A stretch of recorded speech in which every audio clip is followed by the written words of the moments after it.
Hello, hello, mic check. Welcome everyone. Just let me make sure my mic is going through. Just listening in on the live feed.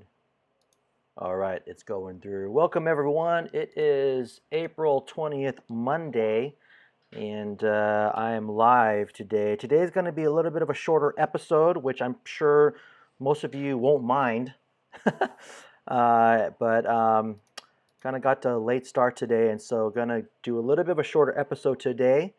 But for those of you joining me, thanks for connecting. And whether you're watching on Facebook or on YouTube here, please let me know who you are. Click the live chat button on Facebook or drop a comment on Facebook. I'm sorry, on YouTube. Click the live chat button on YouTube or click the or leave a comment on Facebook.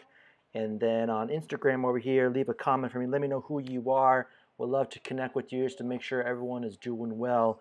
But thanks, guys, for watching. All right, I am the world's okayest pastor. Usually, I show my cup here. My cup is dirty. Okay, it says "world's okayest pastor" on it. My college students at my church got it for me. It's the best. It's like one of the best gifts I ever had. I love it. I love that cup. I am the world's okayest pastor. uh, but yeah, I am here today, and man, so much going on, and it's just still going through this crisis together.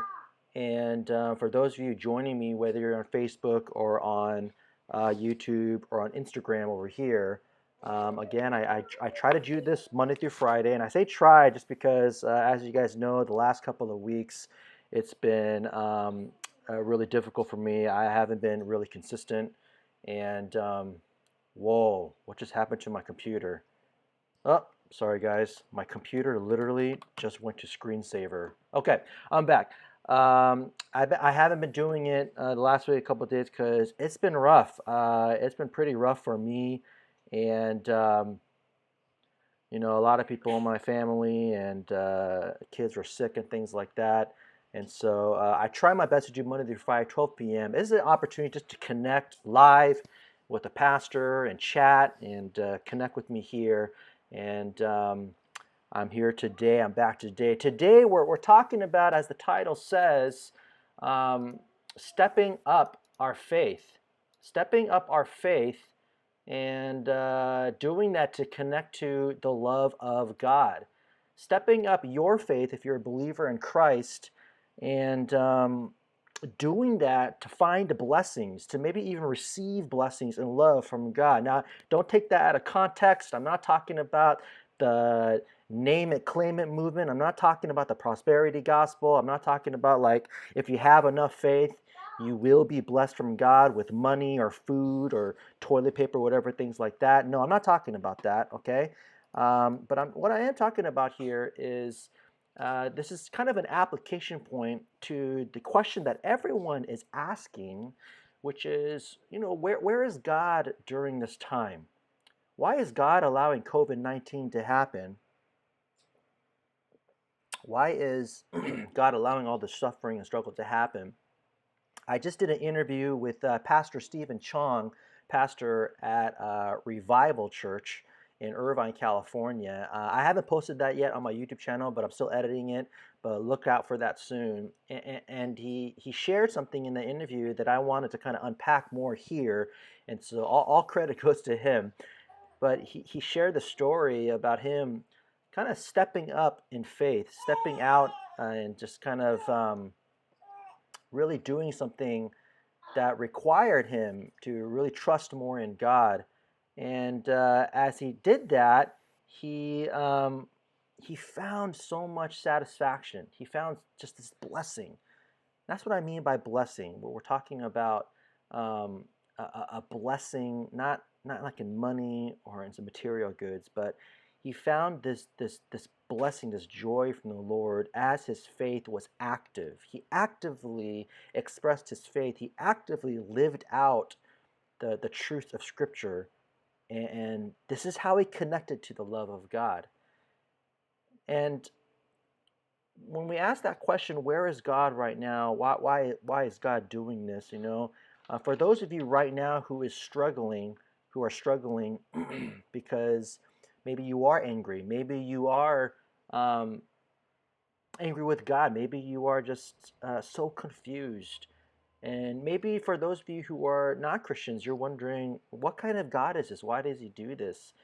Um, I want to let you know that there's a lot of good things that are still happening right now, that you can see God, not literally, but you can see God in the actions and in the people's active faith, participating, expressing their faith right now. And and I wish the news would cover this more. We know that they're not, because the news doesn't cover stories like this too often. Um, and right now, I mean, forever, news is all about ratings, right? And so why would this get ratings? But there are so many good things happening right now that you might not know. My church is one of many churches. We're not the only church doing this.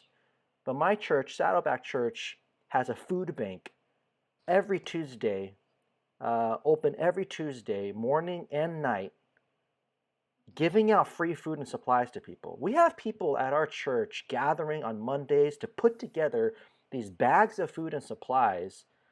They are going out and they are potentially risking getting the virus as they go out. We're doing the social distance thing. Everyone's separated inside the church. And multiple campuses at our church in Anaheim, in Lake Forest, in Irvine, California, and these multiple cities go to Monday. They're putting together bags of food. And then on Tuesday, they are giving out bags of food and supplies to people in their cars. No one's getting out of their car. Again, just to make sure that you guys understand that we are absolutely practicing safe measures here.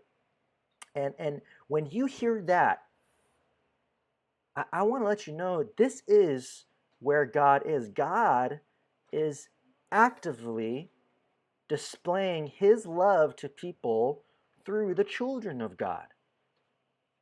Where is God in all this?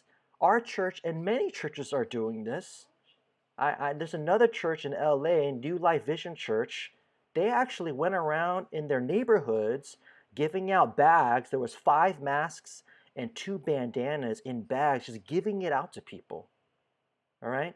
And again, there's many churches doing this. You probably don't know. It's because the news is not covering these stories, but many churches are doing this. And I just realized I have the wrong screen up here. Hold on a sec. Sorry there.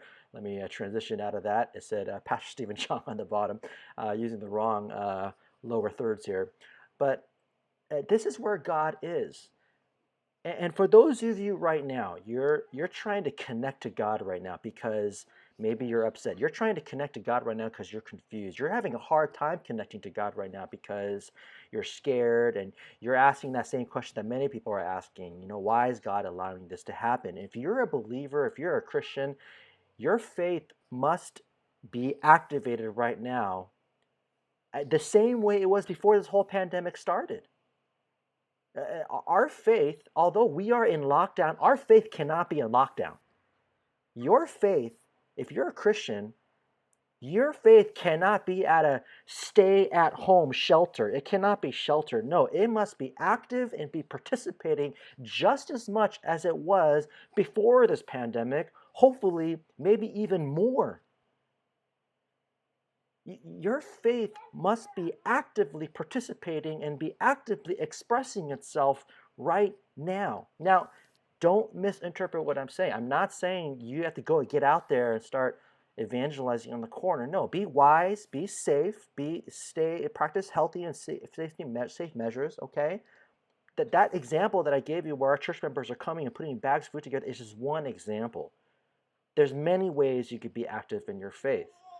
But let me just kind of reiterate this a little bit more in the macro and unpack kind of the main idea, the main vision here.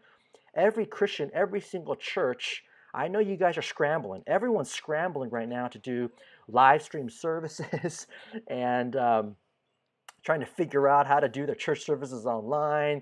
They're using Facebook Live for the first time. They're like, what the heck is a Zoom? Okay, everyone's scrambling, and I know you guys are all trying to figure that out.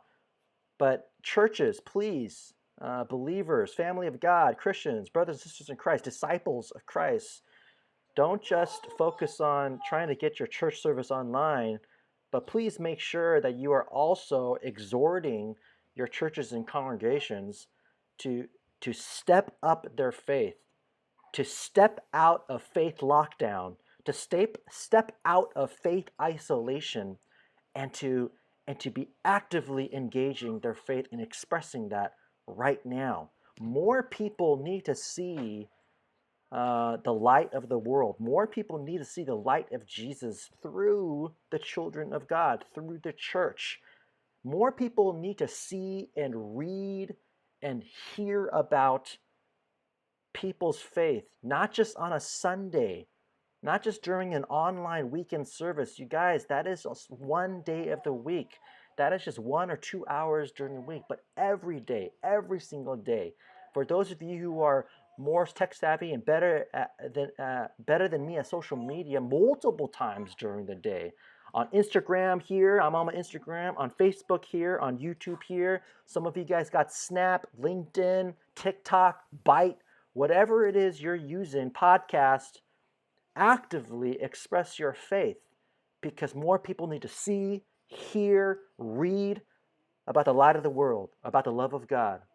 And this is just, not just evangelistic things, and this is not just for people to hear about, know about, but this is also for you. So, okay, let me kind of circle around now to the answer to this question, which is, for those of you who feel disconnected, for those of you who are wondering why this is happening, for those of you who are just trying to connect to the love of God, you step out, you step up your faith and step out and practice your faith, because when you do, you will find blessings.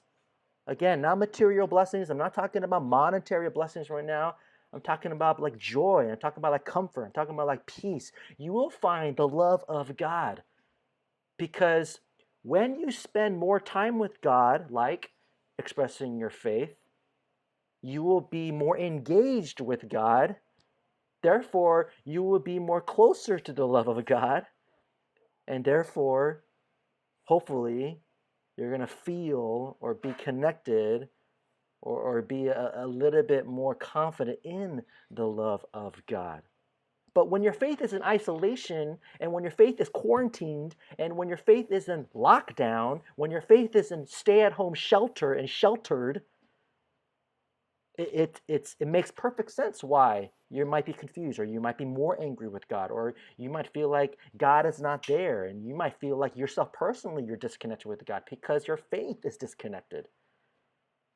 So I'm urging you, the believer, the disciple of Christ, I'm urging you to step up your faith, to step out and practice your faith. And I gave you an easy example. I said this last week, whether it's posting on social media, or using social media, or doing a podcast, things like that. But be generous. Step out and step up your faith and be generous. Show some loving acts of kindness to people. I've said this many times, that the generosity and the love people have showed me personally and my family has been so overwhelming for me, and just such a blessing to me, that people that I never even asked for help have been texting me and asking me, hey, I'm going to drop off this or drop off that. It's insane. Uh, Find people at your churches or your neighbors. This is, again, one of the perfect times to connect with your neighbors who might not go to church. In your small group, your community group, your cell group, whatever you want to call it. If they're sick, find ways to show them acts of kindness, acts of love and compassion. Send them a DoorDash dinner, or ask them what they need. Next time you're at Costco, at the market, you say like, hey, I'm here, tell me some stuff you need, whether it's milk or eggs or some mac and cheese for the kids, whatever it is. But step up your faith and step out of isolation. And when you do this, you will be more connected to the love of God, and you will be less confused, and you'll find more clarity, and then you'll get those blessings. So again, this kind of comes from an interview I did with Pastor Stephen Chong. He shared the story with me, and just what he shared at the end, just kind of like stepping out in faith, and that's when he started to kind of feel the love of God. It's not like he was disconnected, but he just felt the love of God. Is such a great example. And I want to urge every single Christian, every single disciple of Christ to start doing that. Churches, especially churches, urge and exhort and teach and lead your congregations, your sheep, the flock, your members, your church members to be doing that. Right now, okay, right now, during this time, the church should shine brightly, but the opportunity for the church to shine brightly is gigantic. And if you don't know how to do that, and if you're wondering what else could I be doing, please connect with me. Leave a comment down here on my YouTube channel or on my Facebook or on my Instagram, okay? For those of you who are watching on Facebook or on Instagram, I have a YouTube channel, youtube.com/PJSCenter. Connect with me there. And I would love to connect with you and share strategic ideas, share strategy and how your church can shine brightly. And the church should be doing that, but there's so much opportunity left on the table right now if your church is just focusing on trying to do online services and that's it. Churches, this is the time to step up. This is the time right now where your church can be maybe the only light, the only beacon of light in your city right now. And I got to tell you, churches, if all you're doing is focusing on online services and making that look pretty with some sort of Streamlabs or lower thirds and graphics and things like that, and if that's the only thing you're doing right now, then I got to tell you, you're leaving so much opportunity on the table. Now, I get it. Everyone's scrambling, and maybe you're just trying to figure things out. So you're just trying to focus on one thing at a time. So I understand, but don't just spend all your time on getting that going. Okay, and get it to a good point, but at the same time, take advantage of this opportunity and know that every single person at your church can be a beacon of light. Now, there's millions and millions of people here in California or in your state or in America or wherever country or state you're from, but and one person, okay, might be just not even a flashlight, could be like maybe like a keychain light, and you're like, what can we do? Maybe you're a little bit pessimistic right now, but millions of keychain lights shine brightly. Millions of keychain lights make a difference. Millions of keychain lights on is very noticeable. And the gospel and Jesus, yes, I know, is more brighter than a keychain light, more powerful than that. But the illustration is for those of you thinking like, what can I do? Well, even if you think that you are a keychain light, when that shines with millions of others, there's going to be a difference. There's going to be a difference. And so that's what I wanted to share with you guys. And that's what I wanted to hopefully get your churches to start doing and to practice right now. Remember, we might be at stay-at-home shelters. We might be in quarantine, in lockdown. But our faith is not quarantined. Your faith is not at a stay-at-home shelter. Our faith is not quarantined. It's not isolated. It has to step out and step up during this time. And the more and more churches and Christians do that, the more and more Jesus will be proclaimed. The more people will see that's where God is. That's where God is. See what the church is doing. See what those people are doing. We have to be the examples. Remember, 2 Corinthians 5, 17 to 20. We are ambassadors of Christ. We are representatives. We represent Jesus. We are like his rep. So let's rep him well. I hope you guys are safe. Hope you guys are healthy. And connect with me tomorrow, Tuesday at 12 p.m. I'm on youtube.com/PJSCenter, or my Facebook here. My Instagram, also instagram.com/PJSCenter. And stay safe, stay healthy. And I hope to connect with you guys tomorrow.